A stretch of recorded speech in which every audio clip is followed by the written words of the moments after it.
bird on a tree. La Terre, une planète exceptionnelle, impétueuse et dynamique.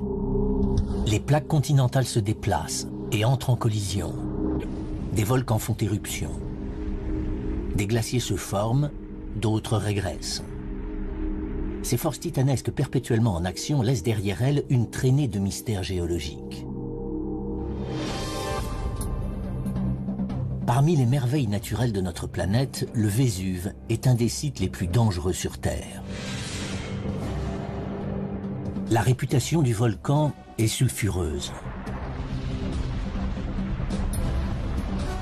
Comme le montrent les restes de ses victimes, figés dans le temps depuis près de 2000 ans.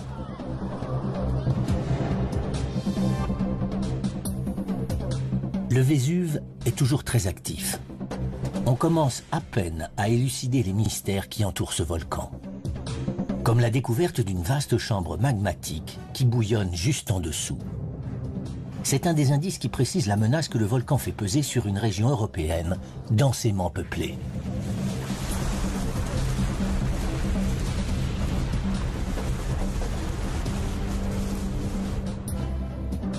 L'élucidation des secrets du Vésuve nous fait découvrir les forces inouïes qui ont façonné la surface de la Terre. La prochaine éruption du Vésuve pourrait faire beaucoup plus de victimes que les éruptions les plus meurtrières de l'histoire. 3 millions de vies sont menacées. Dans le sud-ouest de l'Italie, un volcan domine la ville de Naples de ses 1281 mètres, le Vésuve. Le nombre de morts serait faramineux. Il y en aurait des millions.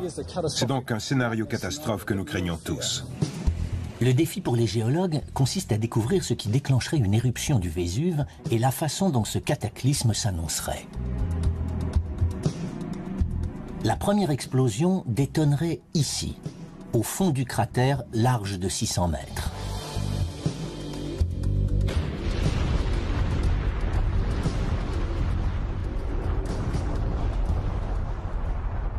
En quelques secondes, le cône se désintégrerait. Tout le monde craint ce scénario cauchemardesque. Une nuée ardente dévalerait les pentes du volcan à plus de 700 km/h, soit 2 fois plus vite qu'une Formule 1. Toutes les créatures vivantes situées à moins de 15 km du cratère se trouveraient dans une zone de mort. Rien ne peut arrêter une nuée ardente faite de cendres et de roches. Il ne faut pas croire que les gens qui vivent à Naples, de l'autre côté de la baie, sont en sécurité. C'est tout le contraire. La nuée ardente poursuit sa lancée sur la mer et prend même de la vitesse. Elle fuse carrément vers Naples. Imaginez la panique des Napolitains qui voient surgir sur eux ce nuage de cendres volcaniques.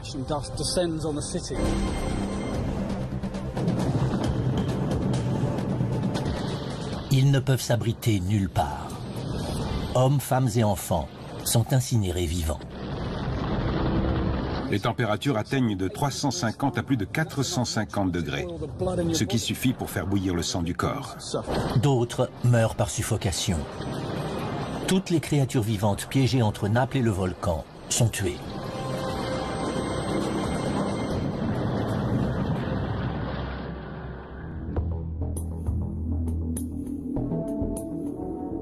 Les vulcanologues ont longtemps prétendu que Naples était à l'abri du Vésuve.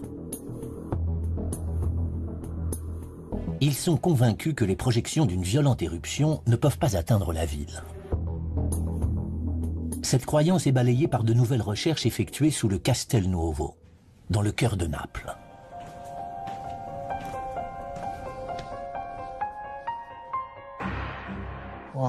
Ce dépôt est extraordinaire.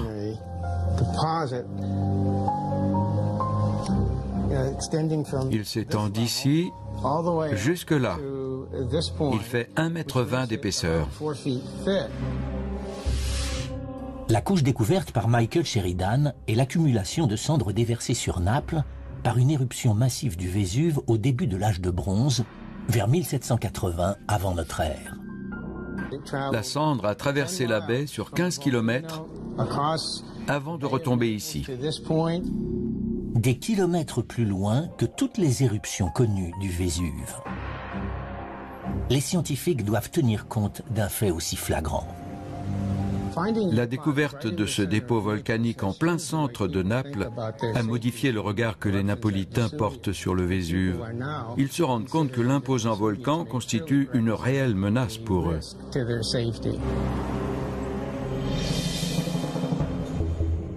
Si le Vésuve a fait une éruption aussi massive, il peut recommencer. Un autre indice de taille monumentale révèle l'ampleur de l'incroyable explosion volcanique de 1780 avant notre ère.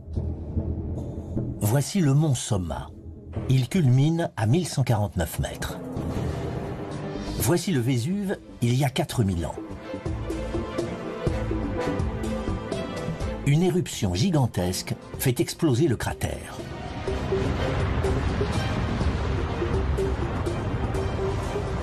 Le cône vomit de la lave sortant de la chambre magmatique, cet immense réservoir situé sous le volcan. L'éruption dure des heures avant qu'un phénomène cataclysmique se produise. Alors que la chambre magmatique s'est vidée à un point critique, le volcan s'effondre sur lui-même dans ce vide.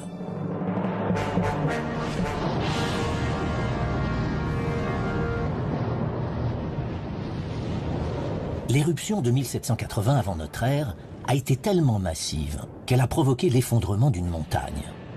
1,8 milliard de mètres cubes de roches en fusion ont été déversés sur les alentours du volcan. Cela suffirait à enterrer l'île de Manhattan sous 30 mètres de débris ou à couvrir la Floride sous 1 centimètre de cendres. Cette méga-éruption est devenue la référence pour illustrer le pire des scénarios qui menacent Naples. La proximité de Naples fait du Vésuve le volcan le plus dangereux au monde.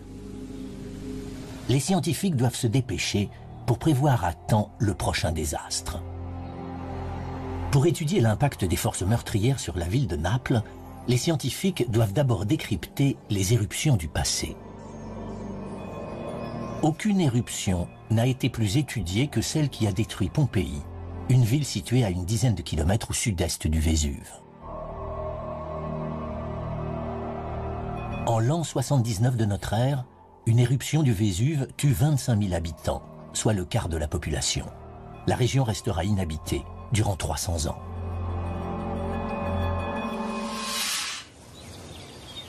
Derrière moi, vous voyez le matériau qui a enterré Pompéi. Les débris volcaniques sont constitués de cendres et d'une roche blanche. La première impression, c'est que cette roche est très légère. En l'observant à la loupe, on constate que cette roche est constellée de petits trous. Les trous sont les marques du gaz volcanique piégé dans la roche. Cette roche claire et légère, c'est de la ponce, c'est-à-dire du magma rempli de bulles de gaz. Cette roche est tellement poreuse qu'elle est capable de flotter. C'est la seule roche capable de flotter. Les bulles prises au piège sont un indice sur la formation de la ponce. Les bulles ont transformé la boisson en mousse. Et cette masse mousseuse, expurgée de la bouteille, c'est comme ce qui se passe dans une chambre magmatique. Si on élimine soudain la pression, le gaz dissous explose de la bouteille sous forme de bulles.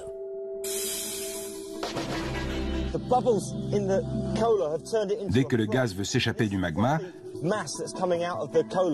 le magma est expulsé violemment par la cheminée du volcan. La découverte de la ponce montre que le volcan a produit de la mousse magmatique. Cela signifie une chose. L'éruption s'est terminée par une explosion de grande ampleur.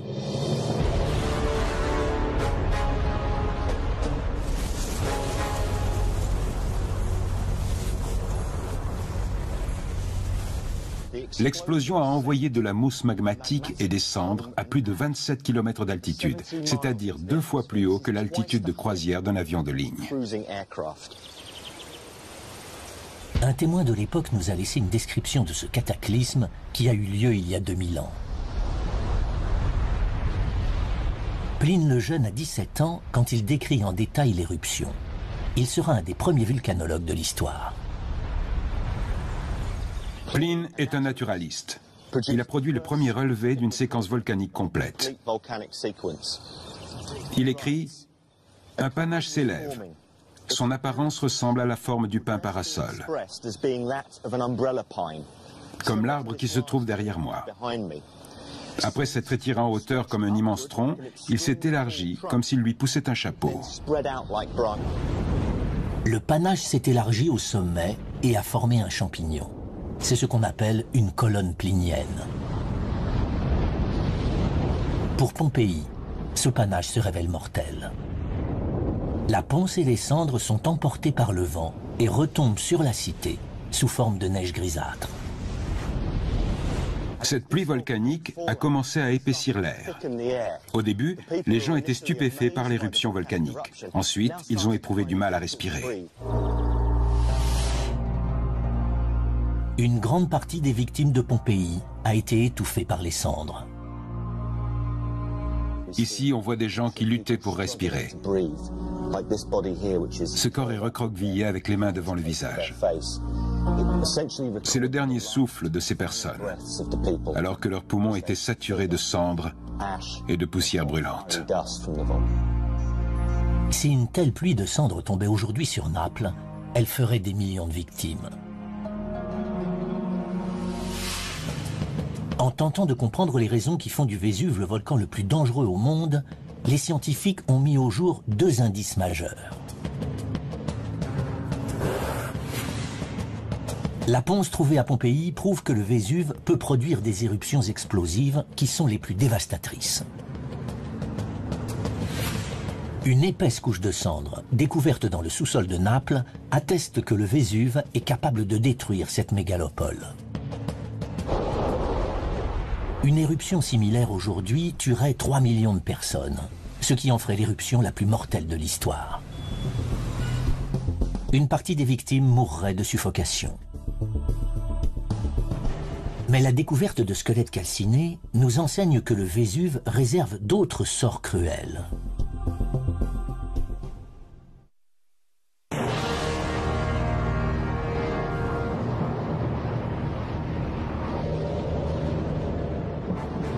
Des géologues étudient la menace mortelle du Vésuve. Les vestiges dans la ville de Pompéi font découvrir comment la population a été anéantie. Elle a été enfouie sous une pluie de cendres et de roches volcaniques.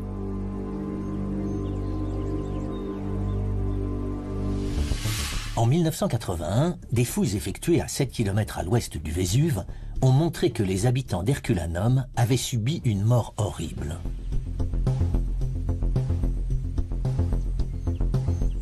Lors de l'éruption volcanique en l'an 79 de notre ère, Herculanum est une cité portuaire florissante de 10 000 habitants. Mais lors des premières fouilles archéologiques, seule une quinzaine de squelettes sont trouvés. Les spécialistes pensent que les habitants ont réussi à fuir la cité à temps. Mais lors de fouilles plus tardives, effectuées dans le port et les abris de bateaux, les archéologues découvrent la vérité.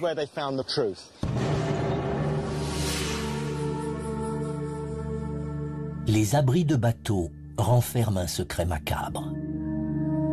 Voici les restes des citadins qui ont tenté de fuir l'éruption du volcan.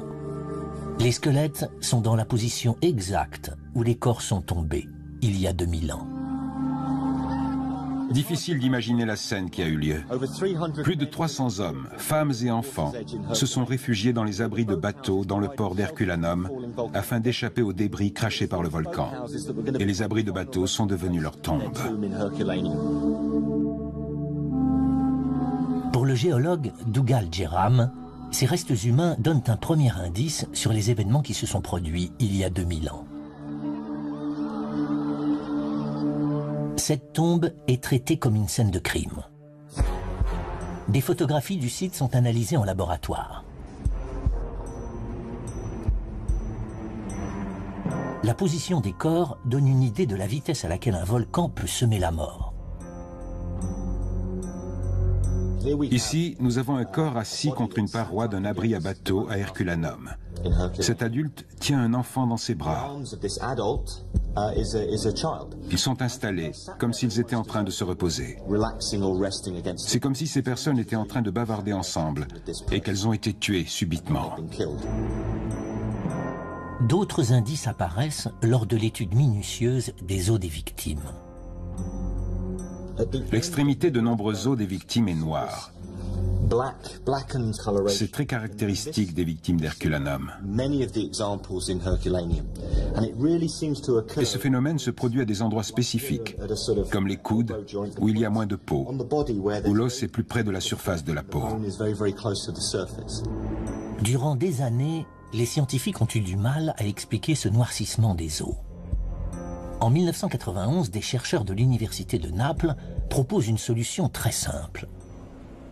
Je vais refaire l'expérience qui a permis d'expliquer ce qui s'est passé à Herculanum. Dougal Jerram va faire brûler des os de porc à des températures de plus en plus élevées. Pour chaque morceau, je vais augmenter la température afin de brûler la chair. En augmentant la chaleur, j'espère arriver au point où les os vont commencer à noircir, comme les os des victimes d'Herculanum. Dougal brûle un os à 250 degrés et un autre à 350 degrés.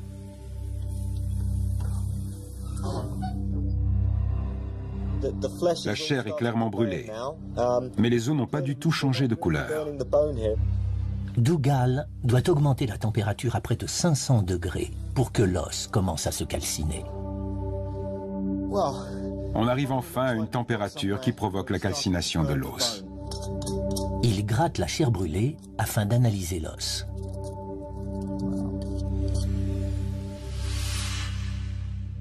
Sur cette photo faite à Herculanum, on remarque à l'extrémité de cet os des zones brunes et noires et de beaux os blancs juste derrière. C'est exactement ce qu'on a vu avec l'expérience à 500 degrés.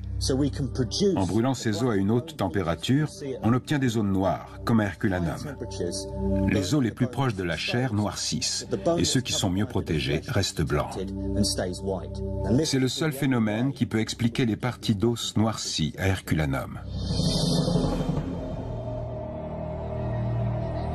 Les os noircis prouvent que le jour de l'éruption, la température de l'air à 7 km du volcan a atteint 500 degrés. C'est plus chaud que l'air propulsé par un moteur à réaction. Durant des années, les scientifiques se sont demandé comment le Vésuve pouvait générer des températures aussi élevées à des kilomètres du volcan. Un élément de réponse surgit grâce à un indice d'une toute autre nature, découvert dans le village de Bosco Reale, à 2 km au sud-ouest du Vésuve.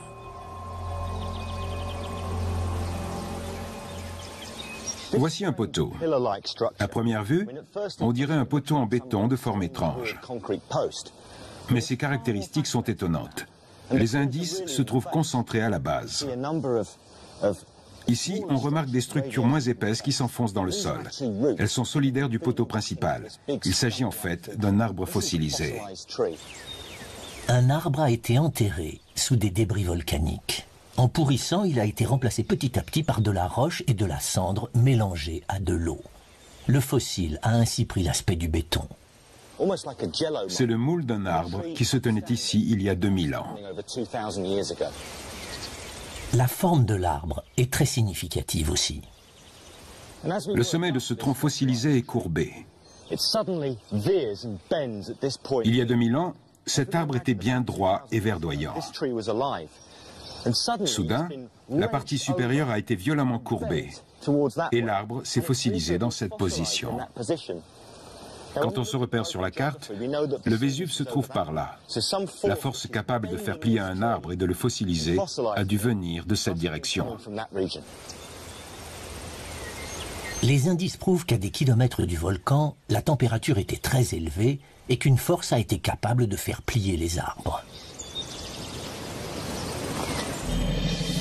Le Vésuve a généré un autre phénomène d'une violence inouïe. Une coulée pyroclastique. Les coulées pyroclastiques sont un mélange dynamique de roches brûlantes, de cendres et de gaz qui dévalent à une vitesse folle les pentes des volcans. Ces nuées dévastatrices et mortelles atteignent des vitesses de plus de 700 km/h et des températures de plus de 1100 degrés, suffisantes pour faire fondre l'or.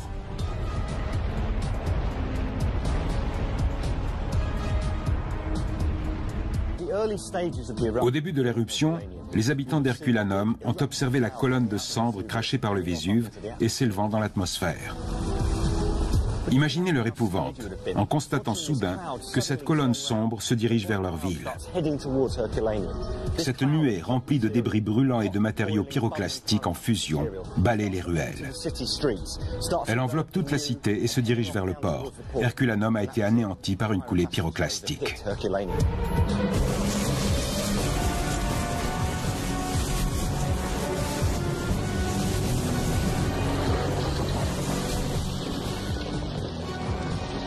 En l'espace de quelques heures, la cité est entièrement enfouie sous les débris volcaniques. Pour comprendre le degré de dangerosité du Vésuve, les chercheurs ont trouvé des indices majeurs sur la dévastation provoquée par d'anciennes coulées pyroclastiques. Les zones calcinées sur les os humains prouvent qu'à 7 km du volcan, les températures ont atteint 500 degrés.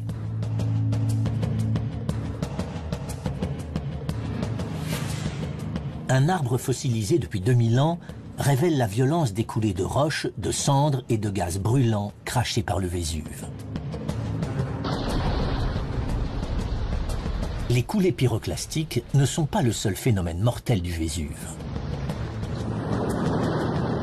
Le volcan dispose d'une autre arme radicale. Des rivières de lave incandescentes qui coulent en bas du volcan et qui brûlent et anéantissent tout sur leur passage.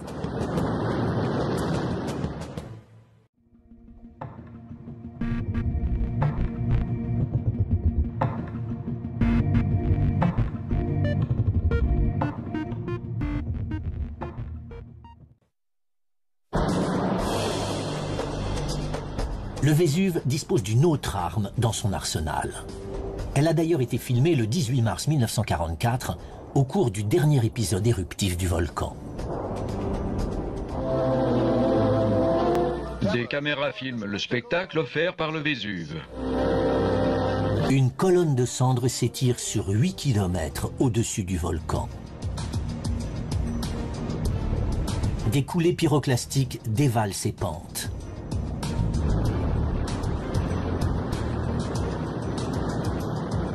Mais le pire est à venir. Des vagues de roches en fusion, vomies par le volcan, engloutissent des villages entiers.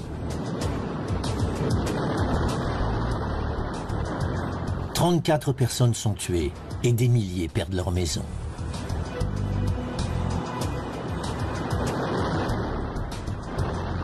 Ces rivières de magma sont appelées coulées de lave.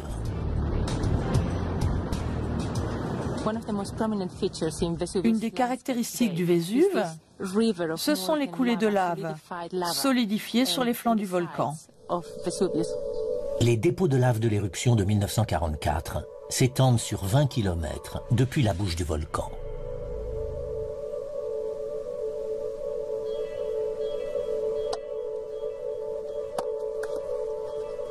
Quand j'ausculte cette roche à la loupe, je constate qu'il n'y a pas de bulles.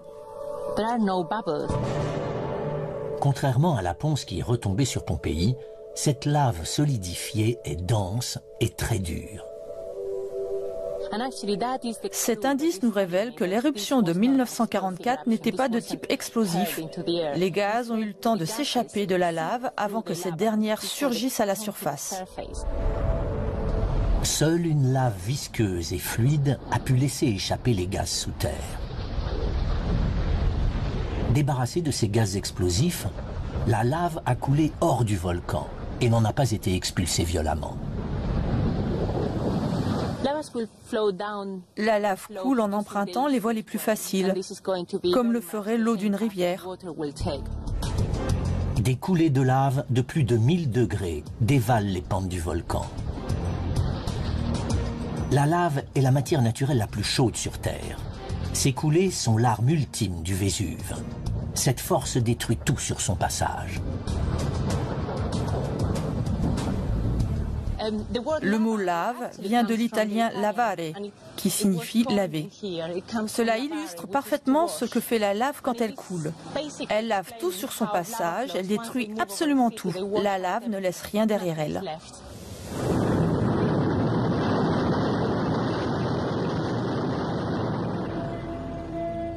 Depuis 1944, le Vésuve se tient tranquille. Les riverains du volcan se sentent rassurés. Le Vésuve est même très fréquenté par les touristes. Mais les scientifiques descendent régulièrement dans le cratère pour vérifier si le volcan n'est pas sur le point de se réveiller. Bien, on y va.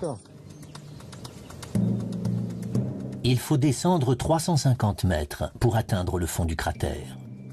On y va doucement. Il y a pas mal de chutes de roches aujourd'hui. Le volcan s'effondre lentement sur lui-même. Les parois du cratère, faites d'un amas instable de roches crachées lors de l'éruption de 1944, retombent lentement au fond du cône.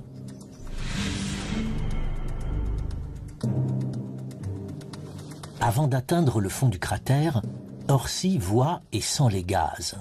Il perçoit aussi la chaleur de l'activité volcanique. La fumée que vous voyez là, c'est du gaz qui s'échappe par des fumerolles. Une fumerole est une petite crevasse dans la croûte terrestre d'où sort de la vapeur et des gaz. C'est un des phénomènes qui révèle que le volcan est toujours actif. Un volcan actif à proximité de 3 millions d'habitants doit être constamment contrôlé. Le Vésuve est d'ailleurs le volcan le plus surveillé au monde.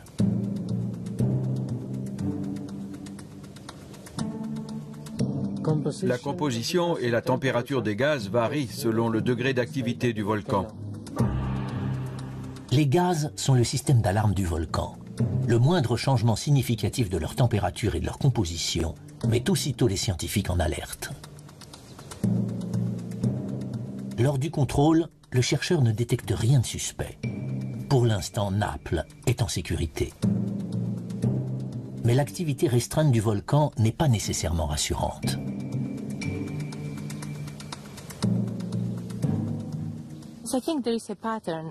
Le rythme du Vésuve est marqué par une période de calme, suivie d'une éruption massive, puis d'une nouvelle période tranquille, suivie d'une nouvelle éruption de vaste ampleur.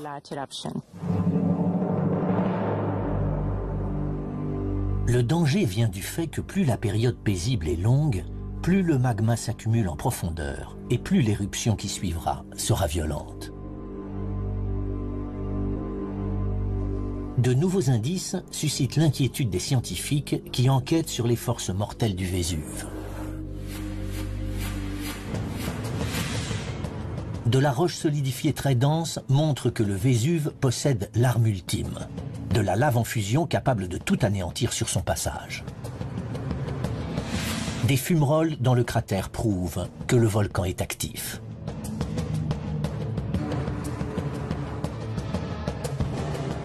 Les nouvelles techniques scientifiques ont permis de localiser une immense bombe magmatique cachée à des kilomètres sous le volcan. Et cette bombe est amorcée. Elle peut éclater à tout moment.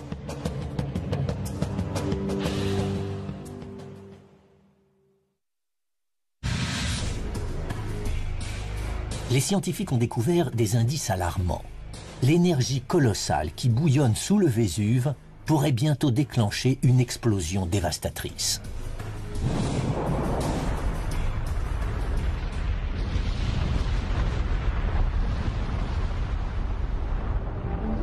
Une éruption dépend de la conjonction de deux phénomènes. Il faut d'une part une source de magma sous forme d'une chambre magmatique proche de la surface, d'autre part, il faut un déclencheur, un peu comme une bombe et son détonateur. Une fois ces deux éléments réunis, le volcan peut exploser à tout moment. La preuve ultime filtre à travers le sol, à 15 km à l'ouest du volcan. Mes sens sont en alerte dans cette zone de chaleur intense. Il n'y a pas que le soleil qui chauffe, il y a du gaz qui sort en fumant par de petites crevasses dans le sol. C'est comme si le sol débordait d'activité thermale. Il est en train de me dire, de me hurler, que de la chaleur filtre du sol vers moi. La température de la vapeur peut atteindre 150 degrés.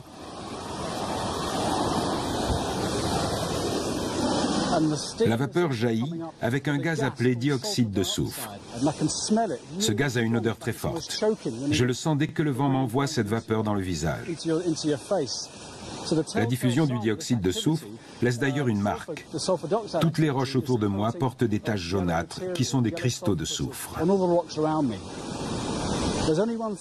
Et la seule activité sur Terre qui peut faire surgir du soufre, des sources d'eau chaude et des gaz chauds, c'est une poche de magma à faible profondeur.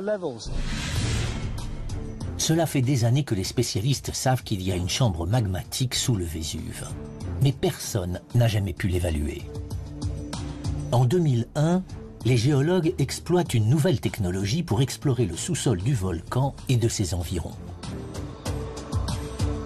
Le système ressemble aux échographies effectuées par les gynécologues pour évaluer la progression d'un fœtus dans le ventre de sa mère. Autour du Vésuve, les vulcanologues utilisent des ondes 1 milliard de fois plus puissantes pour obtenir une image de la configuration du sous-sol volcanique. Ils déclenchent de petites explosions à différents endroits autour du volcan. Les ondes de choc se propagent en profondeur. La vitesse des ondes révèle la nature des roches traversées par les ondes. Certaines sont plus denses, d'autres liquides, certaines sont chaudes, d'autres encore plus froides que le sol environnant. Les ordinateurs recueillent les résultats. Le profil de la chambre magmatique fait froid dans le dos des spécialistes.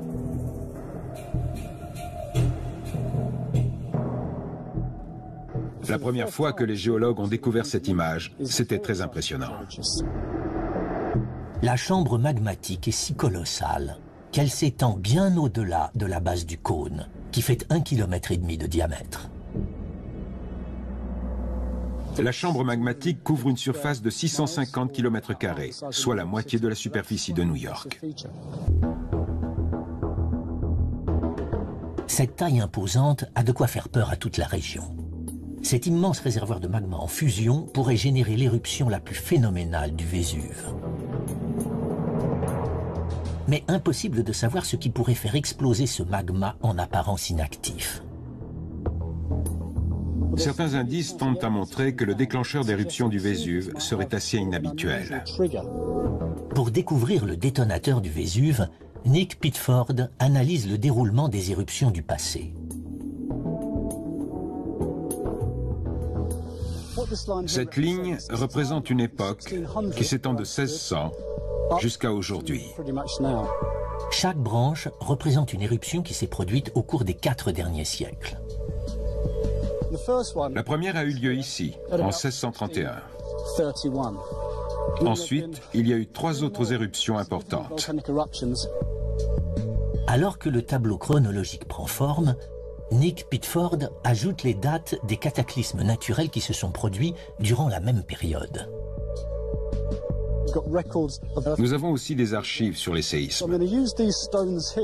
Ces pierres représentent les séismes qui ont eu lieu à moins de 150 km du Vésuve. Nick Pitford indique les séismes majeurs des derniers 4 siècles. On voit apparaître une proximité entre les tremblements de terre et les éruptions du Vésuve. Ce lien a seulement pu être établi grâce aux nombreuses archives extrêmement détaillées sur les activités du volcan. Les alentours du Vésuve sont habités depuis si longtemps que le moindre de ces tressaillements a été rapporté. Le volcan se situe sur un point chaud. Cette région est celle d'Europe qui subit le plus de séismes. L'activité sismique a elle aussi été soigneusement répertoriée. Quand on recoupe les archives volcaniques avec les relevés sismiques, on découvre un lien stupéfiant. La relation entre les 2 activités est frappante autour du Vésuve.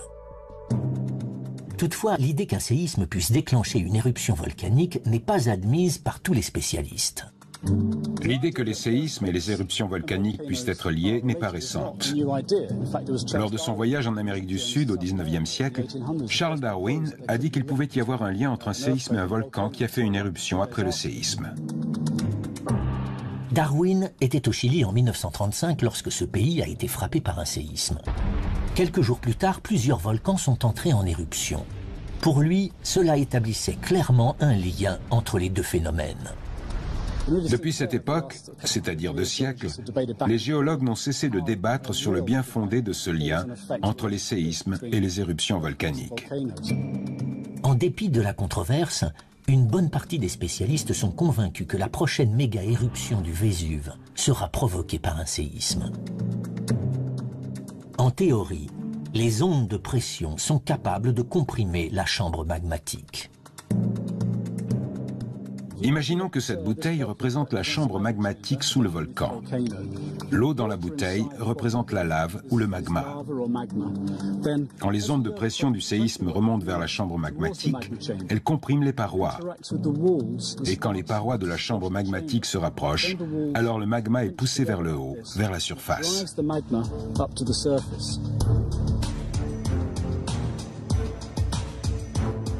Même alors, l'éruption peut attendre.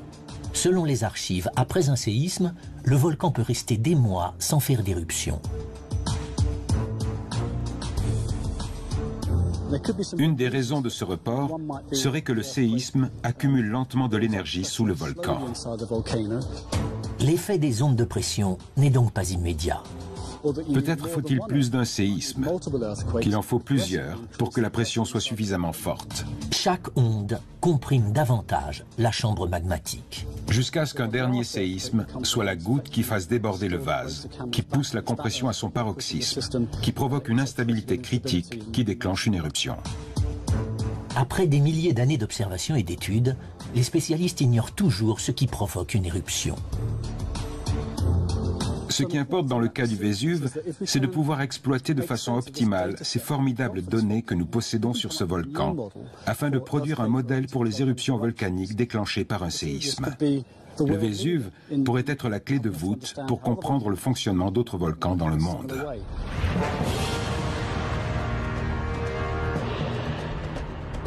Si les séismes sont bien les éléments déclencheurs d'éruptions du Vésuve, alors la prochaine pourrait déjà être en préparation. 2 séismes de forte amplitude ont récemment envoyé leurs ondes de choc vers le volcan. En 2002, le premier séisme s'est déclenché à 65 km au nord-est du Vésuve. Ce séisme était d'une magnitude de 5,4. Il a fait 30 victimes et des milliers de sans-abri. Plus récemment, en 2009, un séisme d'une magnitude de 6,3 a tué plus de 300 personnes dans la ville de L'Aquila, située à près de 100 km au nord du volcan. L'Italie n'avait plus connu un tel drame depuis 30 ans. Les spécialistes craignent que les ondes de ces 2 séismes aient ébranlé l'immense chambre magmatique du Vésuve et qu'elles aient mis en route la prochaine éruption. Les indices se multiplient dans cette course contre la montre pour prévoir la prochaine éruption du Vésuve. Les spécialistes ont trouvé 2 preuves inquiétantes.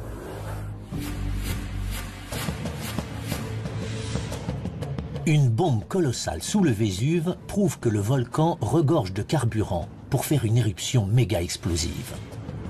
Un tableau chronologique des séismes et des éruptions révèle que la prochaine éruption serait déjà déclenchée. Chaque nouvelle information permet aux scientifiques de mieux prévoir l'époque à laquelle le Vésuve explosera. Mais la prévision de la prochaine éruption ne suffira peut-être pas à sauver les 3 millions de Napolitains.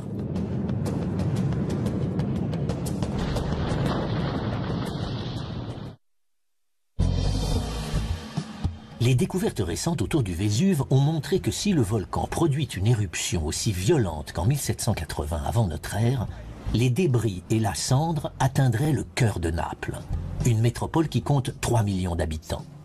Le Vésuve est un volcan actif de type explosif, ce qui le rend particulièrement dangereux. De plus, les habitants autour du volcan sont très nombreux, ce qui multiplie d'autant les risques liés à une éruption.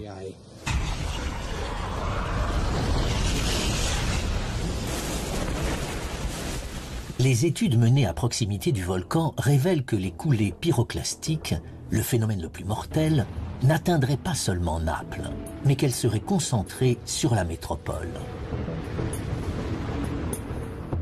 Les parois du Somma qui entourent partiellement le cône du Vésuve agiraient comme un canalisateur. Elles dirigeraient la plupart des débris fumants du volcan vers l'ouest, droit sur la ville de Naples.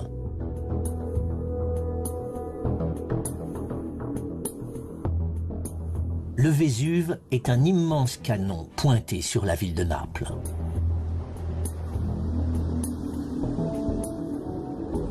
Les nouveaux indices que nous avons recueillis sont inquiétants. Ils indiquent clairement que Naples n'est pas à l'abri, que la ville pourrait être durement frappée par une éruption. Ces nouvelles informations et la découverte de dépôts volcaniques au cœur même de Naples ont incité la municipalité à revoir son plan d'évacuation établi en 2001. Le plan d'évacuation de 2001 concerne seulement les 600 000 personnes qui vivent dans les villages sur les versants du Vésuve. La ville de Naples, où je me trouve actuellement, n'a pas été incluse dans le plan d'évacuation, alors que c'est ici que la majorité des gens vivent. Les géologues ont été sollicités pour établir un nouveau plan d'évacuation. La planification est très simple, le plus difficile étant de choisir le moment idéal pour faire évacuer la région. Quand faut-il décider d'évacuer? Quel est le meilleur moment? Ces deux questions valent de l'or. Si les scientifiques recommandent à tort une évacuation, la prochaine fois, la population risque de ne pas obéir. Si les gens sont évacués en retard, les morts se chiffreront par milliers. C'est un dilemme auquel sont confrontés les vulcanologues du monde entier. Le Vésuve est un des 3000 volcans actifs dans le monde. 7% de la population mondiale, soit 450 millions de personnes, vivent dans une région menacée par une éruption volcanique. Le mont Rainier se trouve à 85 km de Seattle, qui compte 500 000 habitants. Le Popocatépetl se dresse à 70 km de Mexico City et ses 20 millions d'habitants. Le mont Fuji se trouve à moins de 100 km de Tokyo, qui compte 12 millions d'habitants.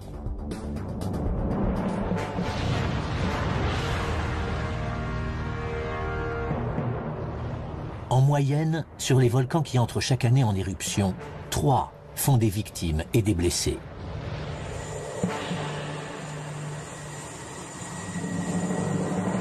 Les leçons tirées du Vésuve permettront peut-être d'aider à sauver des êtres humains ailleurs dans le monde.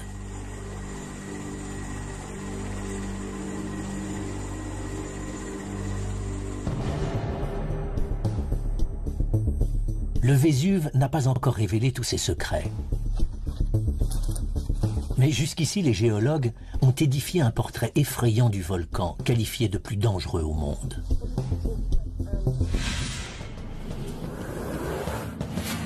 De la ponce mise au jour dans les ruines de Pompéi prouve que le Vésuve est un volcan explosif. Des ossements calcinés montrent que le volcan produit des coulées pyroclastiques qui atteignent 500 degrés. De très anciennes couches de cendres découvertes dans le sous-sol de Naples attestent que le Vésuve est capable d'enfouir cette cité. Une nouvelle enquête sismique révèle qu'une chambre magmatique de 650 km² couve sous le volcan. C'est une véritable bombe à retardement. Les indices géologiques montrent que Naples sera un jour victime de la fureur du Vésuve.